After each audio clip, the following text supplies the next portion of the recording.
पोहोचलेले असल्याचं आपल्याला पाहायला मिळते।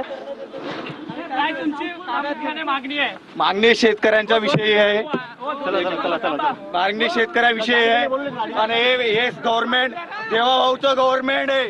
हे असे पोलीस प्रशासनाला समोर घालून हे असं आमच्या शेतकऱ्यांचं नुकसान होत आहे, त्यामुळे हे असं चालणार नाही। आम्ही आता आत्महत्या करायच्या मार्गावर आहे, इथं आम्ही आत्महत्या करणार आहे।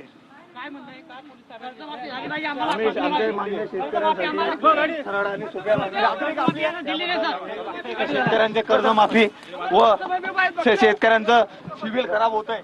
आपण पाहिलं तर रविकांत तुपकर यांच्या नेतृत्वात खरं तर हे शेतकऱ्यांचं आंदोलन कबूल केलं।